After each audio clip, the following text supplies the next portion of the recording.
सभी दर्शकों को जय भीम और एक बार फिर से आपका स्वागत है मूल्यांकन चैनल में।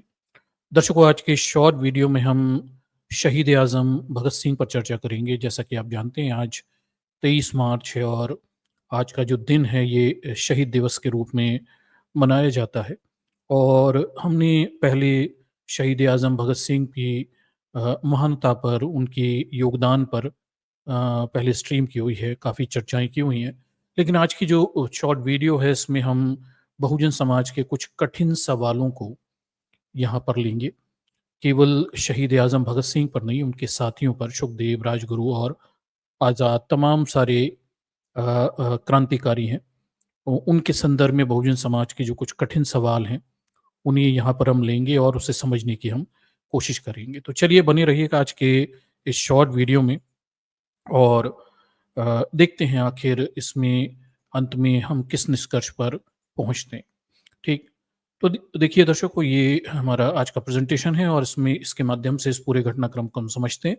और आप जानते होंगे, मीडिया में आज इस बात की काफ़ी चर्चा है कि आज शहीद ए आज़म भगत सिंह क्या बोलते हैं, शहीद दिवस, ठीक है?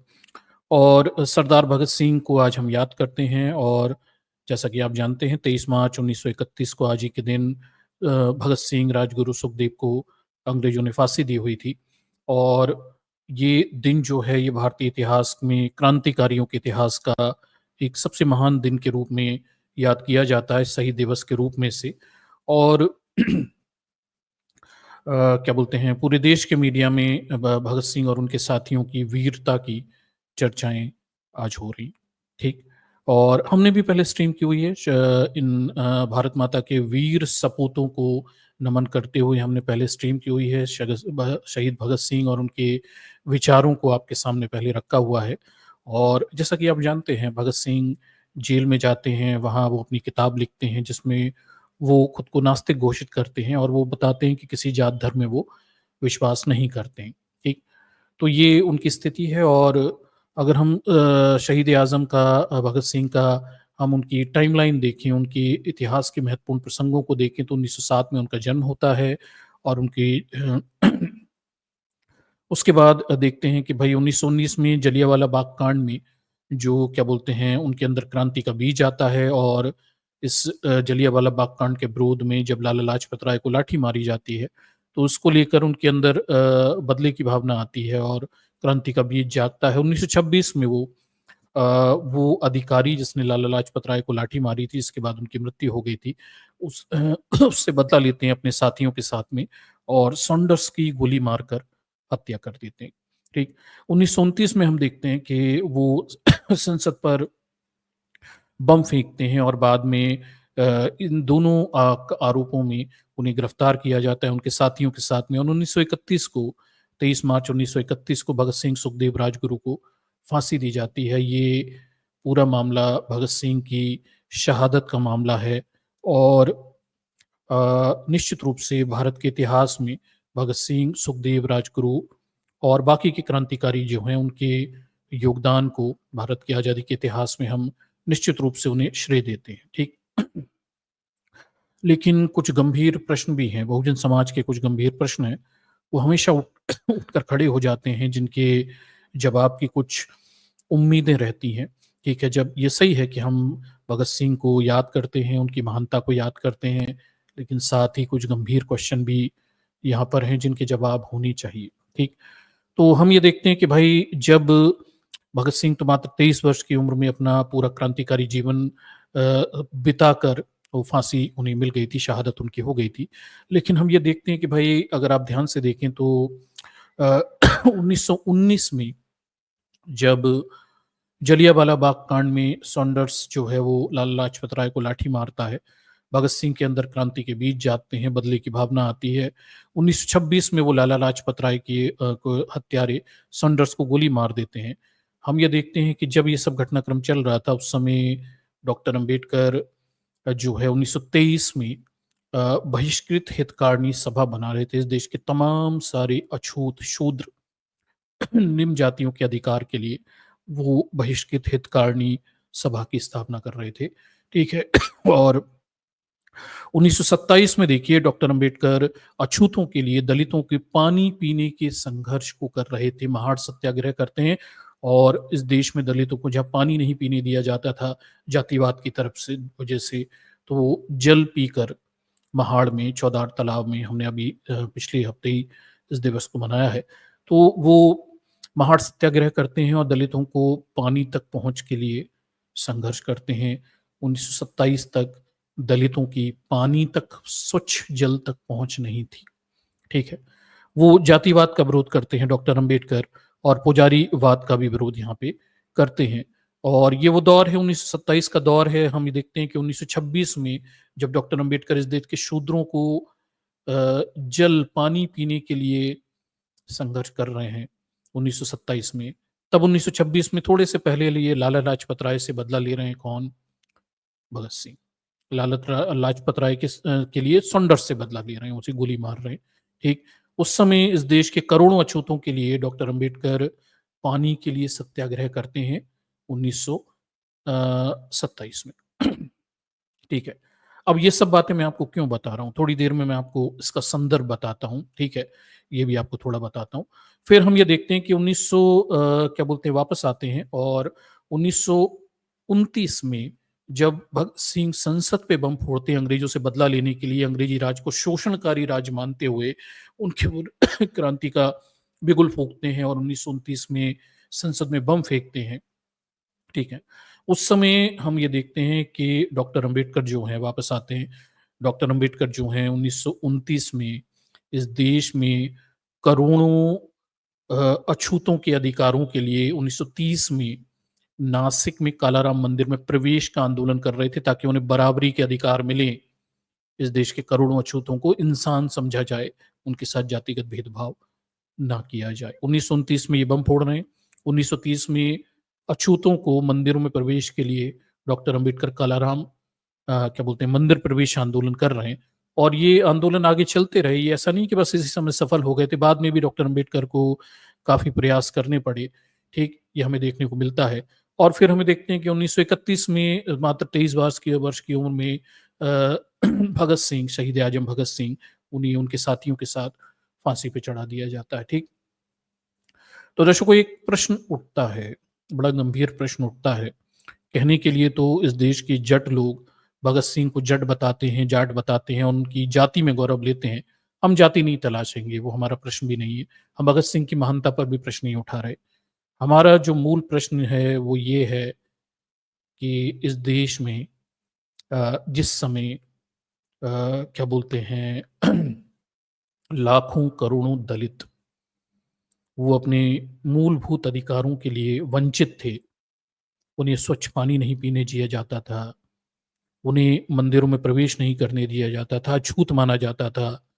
कुछ क्षेत्रों में तो वो झाड़ू बाँध कर भी चला करते थे। तमाम अत्याचार उन पे हुआ करते थे, पानी, खाना-पीना सबकी दिक्कतें थीं। समाज में इस स्तर पे अन्याय और अत्याचार था, तब भगत सिंह अंग्रेजों से लड़ रहे थे और डॉक्टर अंबेडकर दलितों के अधिकारों के लिए लड़ रहे थे, ठीक है। एक बड़ा सहज प्रश्न उठता है, बड़ा सहज प्रश्न उठता है, क्या भगत सिंह को इस देश में हो रहे अन्याय, अत्याचार, जातिवाद, करोड़ों शूद्रों के साथ इस देश के सवर्ण जो अत्याचार कर रहे थे, इसके बारे में जानकारी नहीं थी, पता नहीं था, ठीक। कुछ लोग कहते हैं कि उन्होंने बाद में जेल में अपनी डायरी लिखी जिसमें उन जाति और धर्म का खंडन किया, जातिवाद को खराब बताया, मान सकता हूँ, वो तो बात की बात है ना।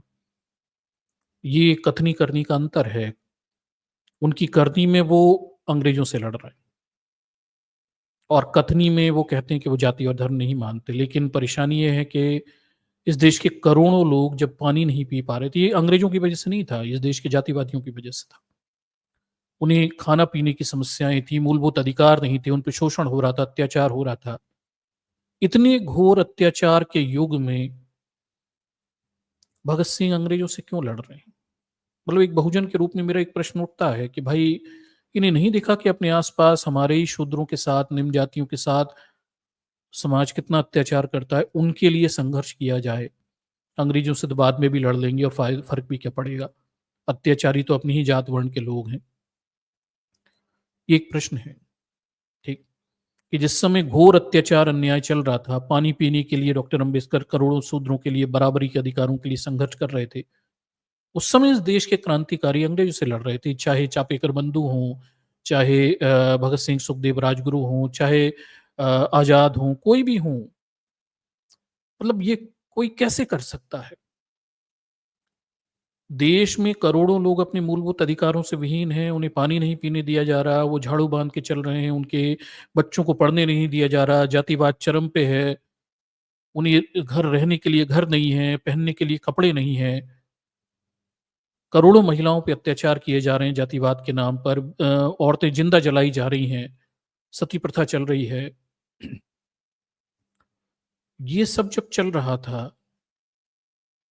तब हमारे देश के क्रांतिकारी अंग्रेजों से लड़ रहे थे। ठीक। दर्शकों, देखिए, मेरा ये उद्देश्य बिल्कुल नहीं है भगत सिंह की महानता पर प्रश्न उठाऊं। भगत सिंह की महानता को मैंने भी स्ट्रीम की हुई है, मैं स्वीकारता हूँ, मुझे उससे कोई समस्या नहीं। मैं सिर्फ आपको ये बताने की कोशिश कर रहा हूं कि जिस देश को हम अपना वतन कहते हैं, ठीक है, यहाँ अलग-अलग लोगों के अलग-अलग संघर्ष थे और हैं, ठीक है?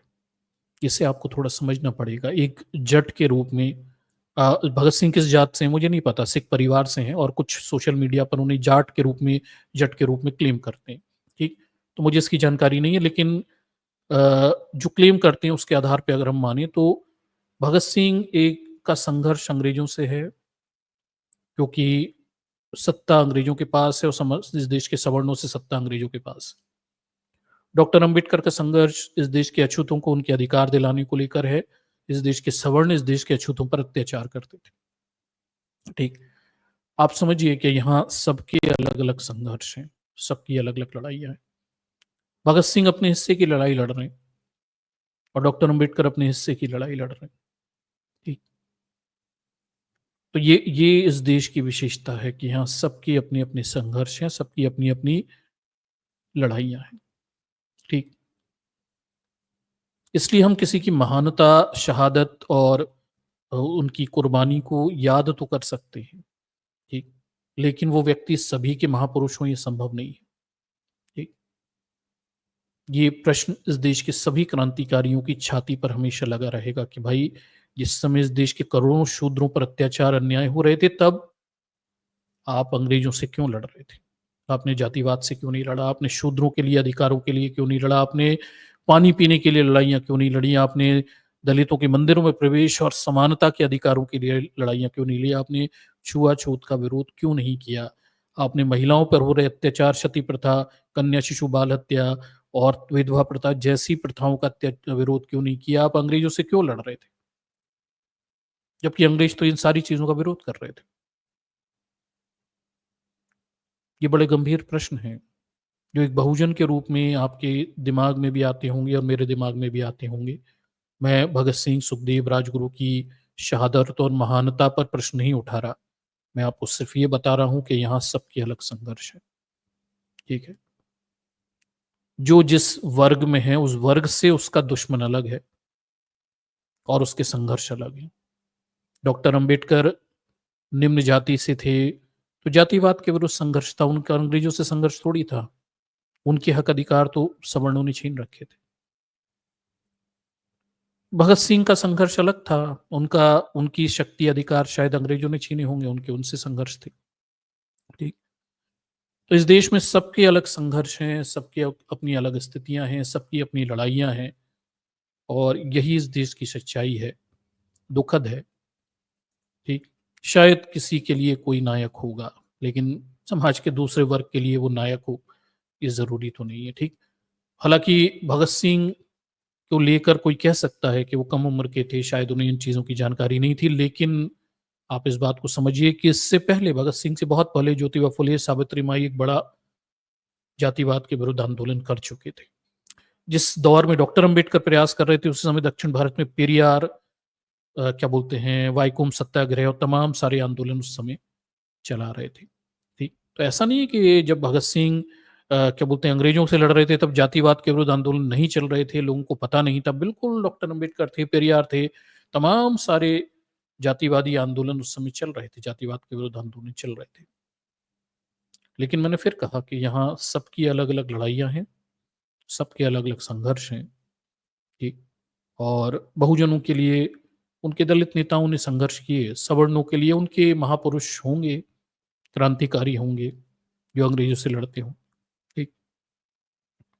बात थोड़ी दुखद है, लेकिन बात कड़वी भी है और बात सच भी है, ठीक?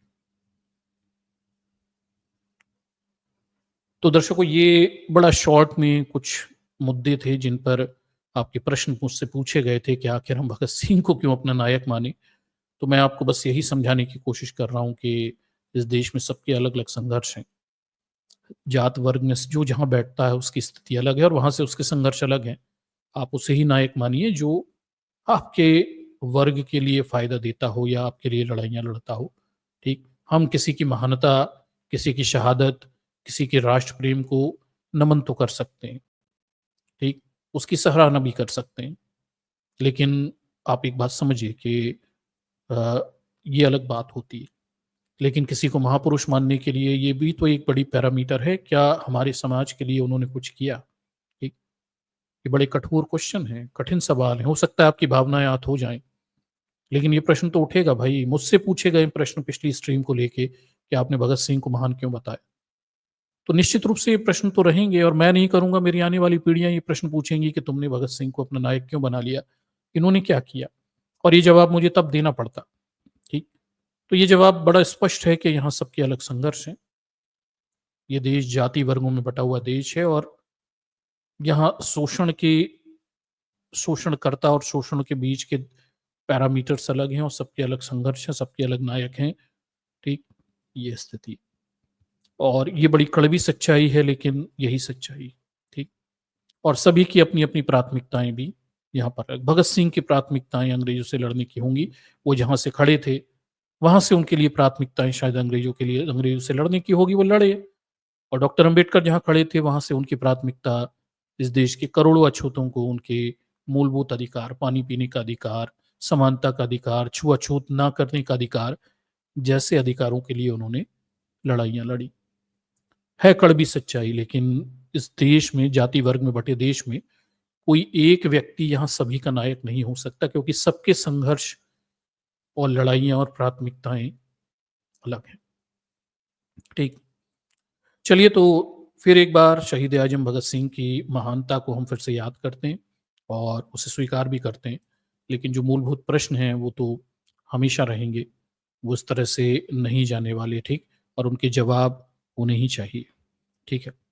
तो दर्शकों, आज के इस शॉर्ट वीडियो में बस इतना ही। कृपया इस वीडियो को बहुजन समाज के साथ शेयर करिए और लोगों तक पहुँचाइए और क्या बोलते हैं, जो है उन ये मुद्दे उन तक पहुँचेंगे तो शायद उनके सोचने के तरीके में थोड़ा बदलाव आ सकता है। ठीक? तो वीडियो में बने रहने के लिए बहुत-बहुत शुक्रिया और फिर मिलते हैं हम एक और नए वीडियो के